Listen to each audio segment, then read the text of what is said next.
मुनीमपुर गांव के लोग अपनी अपनी ज़िंदगी में बहुत खुश रहते थे।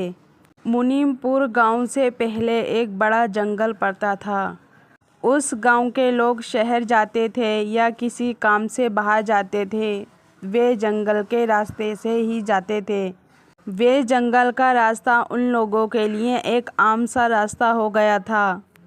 उस गांव के लोग जंगल के रास्ते से रात में भी आ जाया करते थे। गांव वालों को उस रास्ते से या उस जंगल से डर नहीं लगता था।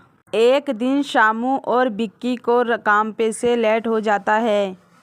वे लोग शहर से वापस गांव आते हैं। उन लोगों को रास्ते में आते आते अंधेरा हो जाता है। जैसे ही वो जंगल के रास्ते पर आते हैं, उनको अजीब सी आवाज़ें आती हैं। उन आवाज़ों को सुनकर वे दोनों डर जाते हैं। वे आवाज़ें उन लोगों ने पहली बार सुनी थी। अरे बिक्की भाई, तुम्हें कुछ सुनाई दिया? कुछ अजीब सी आवाज़ें आ रही हैं। ये तो इस जंगल में से ही आ रही हैं। हाँ भाई, ऐसी आवाज़ें तो कभी नहीं सुनी। हमारा तो इस रास्ते पर आना जाना लगा रहता है। चलो आगे चलकर देखते हैं। वे दोनों आगे चलने की सोचते हैं। अचानक से उनके सामने एक अजीब सी सूरत सी चुड़ैल आ जाती है। वे दोनों उस औरत को देखकर डर जाते हैं। उन लोगों ने चुड़ैल का नाम तो सुना था, पर आंखों से नहीं देखा था।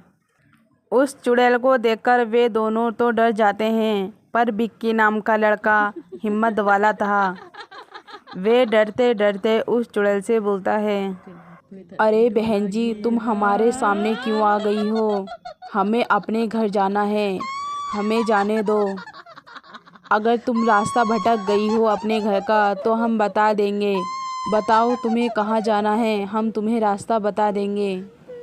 और ये तुमने अजीब सी सूरत क्यों बना रखी है? क्या तुम्हें मालूम नहीं, अगर इस गांव में तुम्हारे बारे में पता चल गया तो गांव वाले तुम्हें मार मार कर बुरा हाल कर देंगे। बिक्की की यह बात सुनकर वे चुड़ैल हंसती है और बोलती है, अरे तुम्हें मालूम नहीं क्या मैं कौन हूँ? मैं चुड़ैल हूँ, मैं तुम्हें खा जाऊँगी। मैं बहुत दिनों से भूखी हूँ, मुझे इंसान का खून नहीं मिला। आज तुम दोनों का खून पी जाऊंगी। उस चुड़ैल की ये बात सुनकर वे दोनों वहाँ से भाग जाते हैं और अपने गांव पहुँच जाते हैं। गांव वालों को सारी बात बताते हैं। गांव वालों के मन में भी डर बैठ जाता है।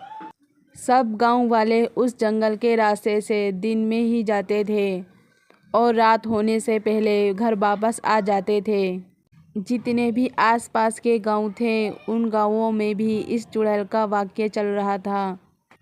अब गांव वालों के मन में और ज़्यादा डर बैठ जाता है। घर के सब लोग दिन में काम करते थे और रात में जल्दी ही अपने घर बंद कर सो जाया करते थे।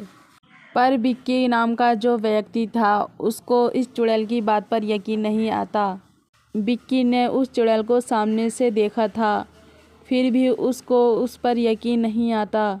गांव वालों के मन में कितना डर बैठ गया इस चुड़ैल का। पर मुझे यकीन क्यों नहीं आ रहा, ये चुड़ैल नहीं है। ये ज़रूर हम गांव वालों को डराने के लिए किसी ने खेल खेला है। पर चुड़ैल तो मैंने अपने आँखों से देखी थी, फिर क्यों नहीं मुझे यकीन नहीं आता। मैं ऐसा हार नहीं मान सकता। मैं उस चुड़ैल तक ज़रूर जाऊंगा और इसकी सच्चाई पता करके ही रहूँगा। भला गांव वाले मेरे साथ नहीं हो, मैं अकेला ही काफ़ी हूँ। बिक्की बहुत ज़्यादा बहादुर था। अगले दिन शाम को बिक्की अंधेरा होते ही उस जंगल में पहुँच जाता है। बिक्की एक पेड़ के पीछे खड़ा हो जाता है। बिक्की उस चुड़ैल का आने का इंतज़ार करता है, पर बिक्की को काफ़ी देर हो जाती है। वे चुड़ैल नहीं आती। अरे आज तो चुड़ैल नहीं आई। ऐसा करता हूँ, गांव वापस चला जाता हूँ, कल को फिर आऊँगा इसी जगह पर। जैसे ही बिक्की जाने की कोशिश करता है, उसको अजीब सी आवाज़ें आने लगती हैं। बिक्की वहीं पर रुक जाता है। बिक्की की निगाह एक डिब्बे पर पड़ती है।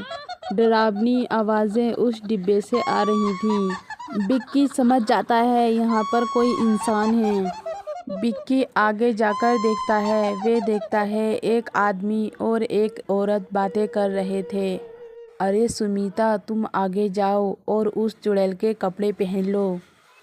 गांव का अगर कोई भी दिखाई देगा तो उसको खूब डराना। गांव वालों के मन में तो चुड़ैल का डर बैठ ही गया है। अब गांव के सब लोग जल्दी सो जाते हैं। ये मौका बहुत अच्छा है इस गांव की चोरी करने का। हम रातों रात इस गांव में चोरियां करेंगे और इस गांव से फिर भाग जाएंगे। जितना भी इस गांव में माल मिलेगा आधा आधा बांटेंगे। इन बेवकूफ़ गांव वालों को क्या मालूम वो चुड़ैल नहीं इंसान हैं। विक्की उन दोनों की ये बातें सुन लेता है और गांव जाकर सब लोगों को हकीकत बता देता है। कल जो गांव वाले विक्की के साथ नहीं थे और विक्की को पागल समझ रहे थे, वे सब गांव वालों को यकीन आ जाता है और विक्की के साथ उस जंगल में आ जाते हैं। उन दोनों को पकड़कर पुलिस के हवाले कर देते हैं। पुलिस उन दोनों को ज़्यादा से ज़्यादा सज़ा दिलाती है। अब सब गांव वालों के मन से ये डर हट जाता है और अब सब गांव वाले बहुत खुश रहते हैं। विक्की की बहादुरी पे सब लोग बहुत खुश होते हैं। हर जगह विक्की का ही चर्चा चलता है।